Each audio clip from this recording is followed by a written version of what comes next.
Hey, good evening, anglers. Welcome back to Teaching Fishing Anglers Club. I'm Captain Lance Valentine, as you know. And tonight we are continuing on with March. We're talking about, picked up, we left off in February. So in March, we're talking about favorite places that I like for walleyes to spawn. We talked about some basic spawning habitats, some ideas. Then we talked about migration and movements of fish in the Detroit River that are different and how they change, how migrations and locations change from pre-spawn, we talked about last month, to post-spawn, or to spawn and post-spawn that we covered this month. Now, before we go on, I need to make a little announcement. Now, I've got bad news and I've got good news. The bad news is tonight we are not going to show you the alternate river presentations, and I'll tell you why in a second. Good news is next Wednesday, we will show it. So the reason we're not showing it tonight is this. You know, one of the things that I have found out through this pandemic, and as we've kind of struggled and adjusted and come across a good plan, is one of my weaknesses is staying on task, staying on point, staying with a plan. I have a tendency to get sometimes helter-skelter. A lot of that is because I'm not a good preparer. You'd be surprised how many nights I roll in here at 6 o'clock and build a seminar from 6 o'clock to 7 o'clock to show you guys at 7:30. So some of the stuff that you see, although it looks, it literally took me 15 minutes. I started 20 minutes before I had to do the seminar. So unfortunately, I had that ability. And I say unfortunately because what that does is that lets me not plan ahead, not be prepared. And that's something I'm really, really working on in lots of parts of my life, specifically what we do here at Teaching Fishing and with you guys. So our plan started in January. The content for the Teaching Fishing Anglers Club was, and I'm going to work backwards. So the last Tuesday of the month was a live Q&A, which will be next week.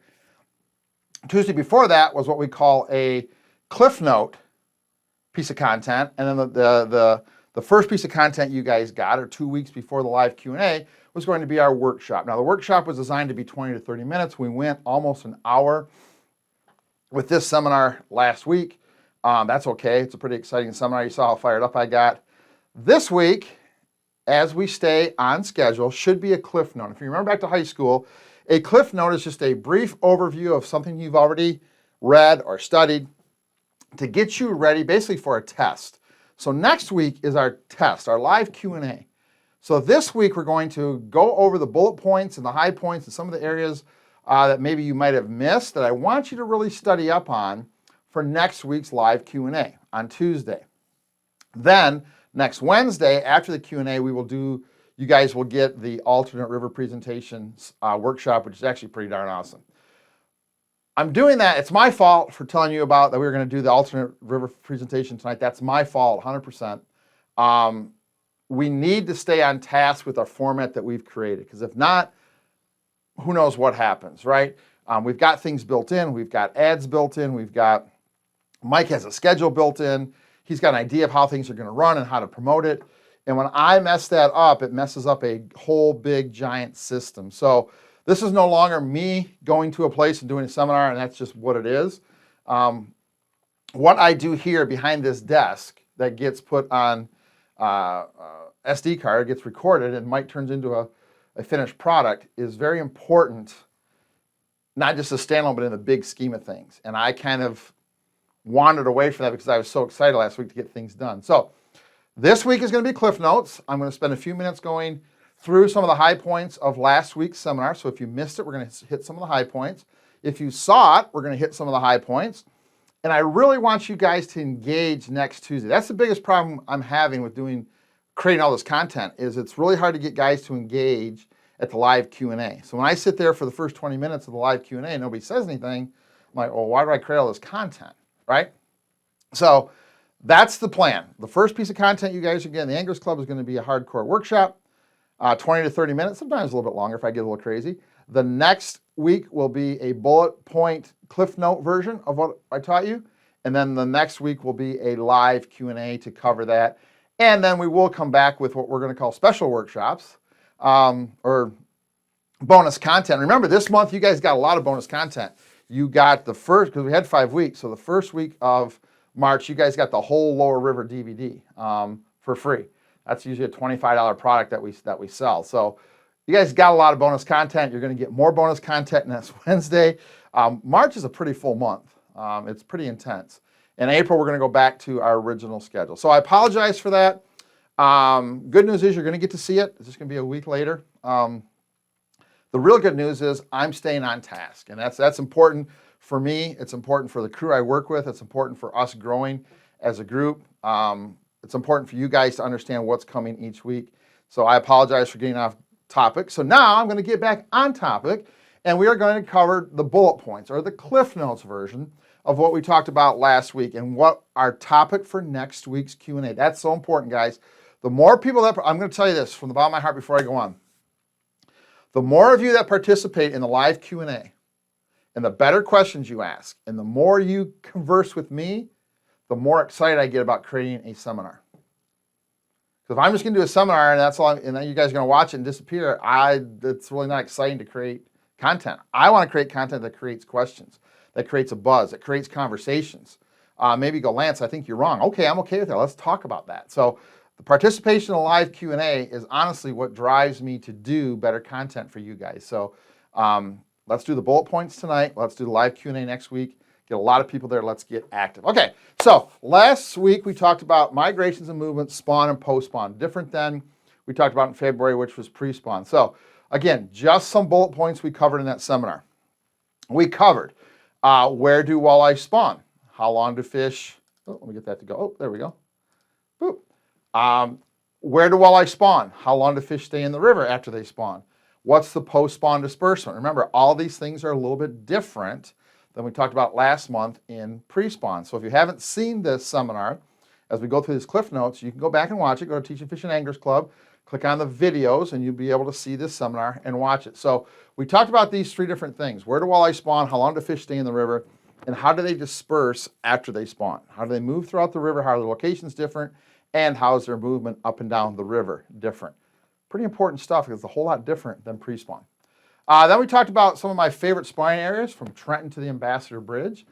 We spent a little bit of time going through some maps and actually kind of showing you some of the places that I like to spawn, starting with basic spawning areas, right? Gravel with current, it may be shallow, it can be as deep as 20 feet. I think that's a big misconception, is that walleyes only spawn shallow. That's not true. You want quick access to deep water. That does make a spawning area better. Not necessary, but it definitely makes a spawning area better and allows more fish to use it. And then lots of fish may use a key area. If you got a really, really good spawning ground, it may get used by lots of fish, and not lots of fish in a small window, but lots of fish over a long period of time. I think we talked about that last week too. I think that's one of the most important things you guys should get out of last week's seminar. Go back and watch it, is how long fish actually spawn in the Detroit River. It's not a 2-week window and the run's over. Oh boy. It's a little different than that, okay? So then we kind of started going upriver, starting down here in Trenton with some of my favorite spawning areas. I kind of talked to you about each of those areas, kind of why they hold spawning fish, kind of why they're important, kind of what time of year those fish start to spawn in here. You know, some of these areas are small, some of these areas are kind of hidden. Some of these areas are fairly large, right? Some of them are fairly long, depending on the time of year and where you're actually looking for fish. We talked a lot about the top, or what I call the tongue of an island. We talked a lot about that last week.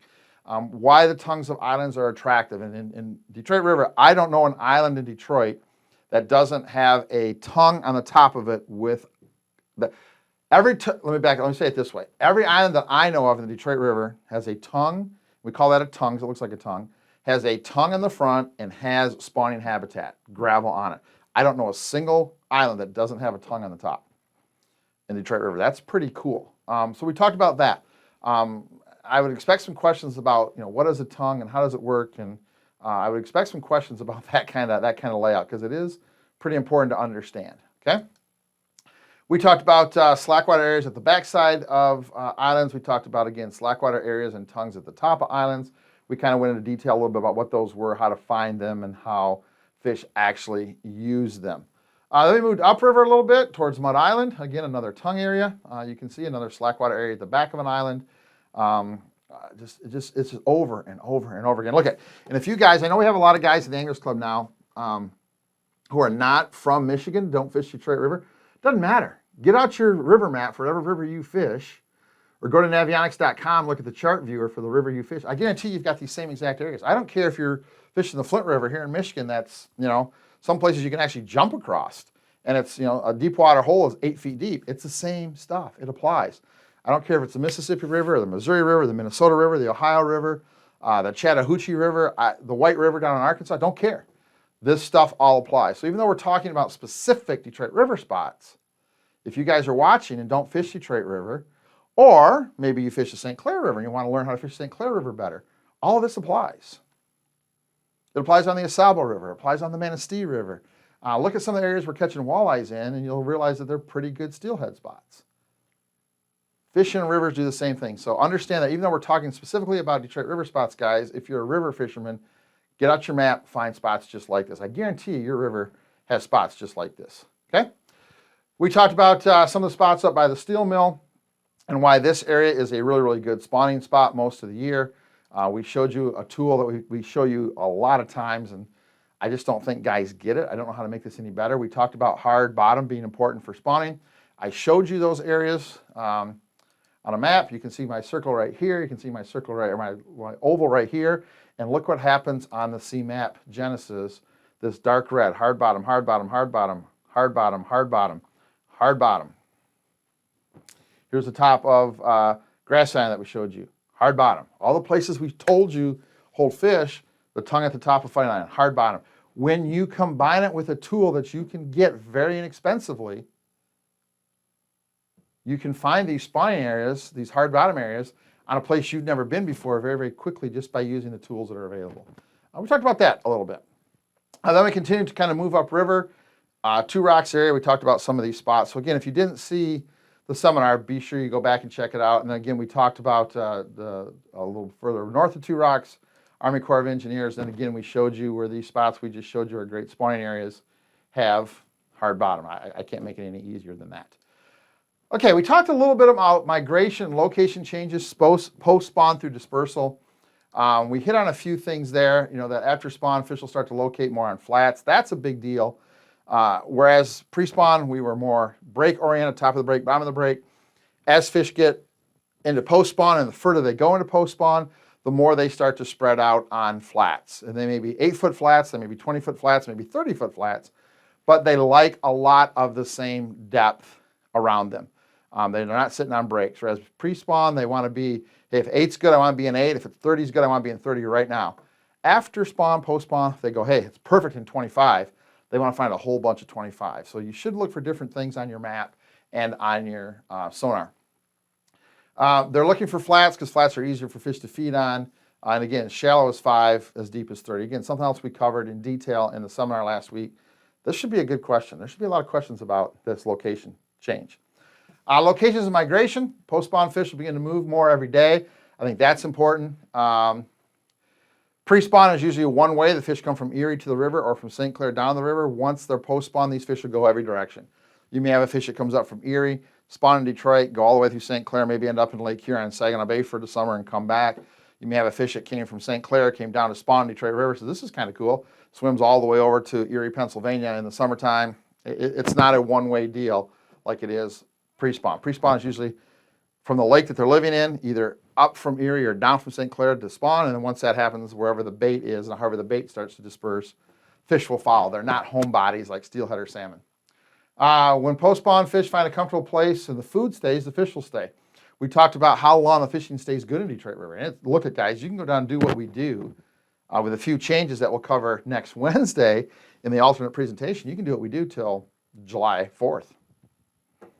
And catch just as many fish, just as many good fish in the river as you can right now. So there you go. Dispersal, we talked about a lot of fish will follow the same routes. May not be the same fish, but the routes that they use coming in get used again.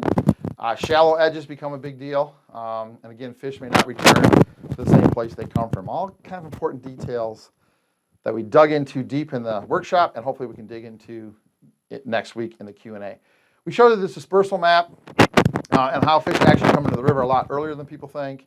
This is April, May, July, so these fish are gone. But look at all the fish staying in the Detroit River July. We're into August, still fishing the river that were tagged in Lake Erie.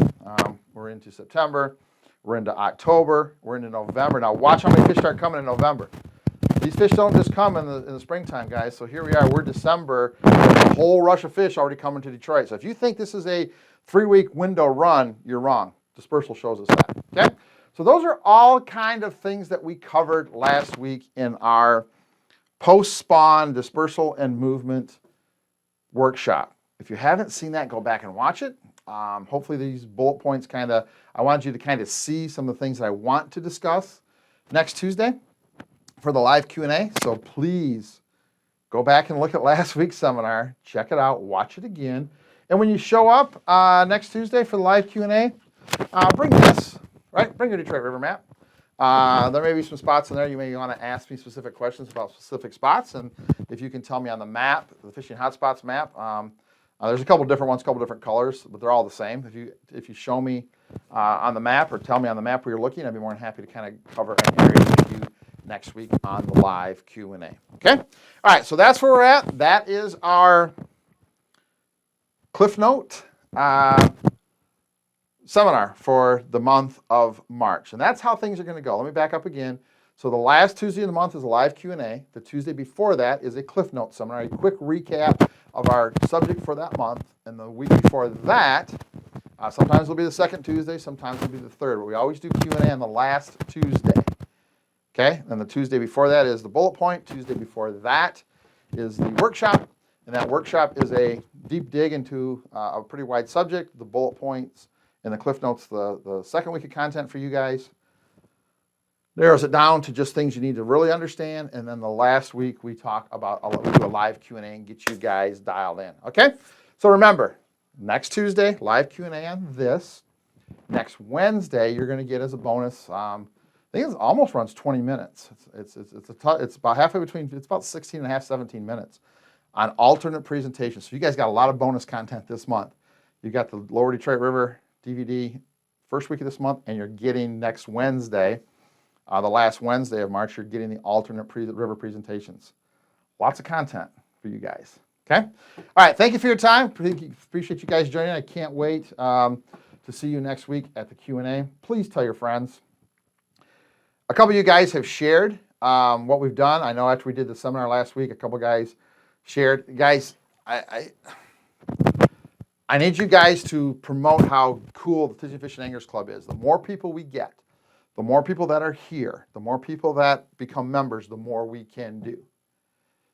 Right? If we've got 200 members, we can do some stuff. If we got 2,000 members, we can do a lot more. Number one, it opens up access to other places, other people, other teachers. Better content, different content, that's important. So go out and tell your fishing public. And look I want you to share it on pages that are fishing pages, Metro Detroit Walleye Stalkers, all those other pages. But share it to your homepage and say, hey guys, if you fish, you're one of my buddies and you fish, this is something you should be a part of. You know, this is how I've learned. This is something that's helped me catch more fish when we go. You might want to join. That's important because the bigger this gets, the more we can do for you guys because we've got more people to do it with and do it for. Okay? All right, we'll see you guys back here next Tuesday for live Q&A. Bring your Detroit River map. Can't wait to see if you're going out this weekend. Please be safe. It's still cold, cold, cold. Wear your PFDs and share your fishing pictures.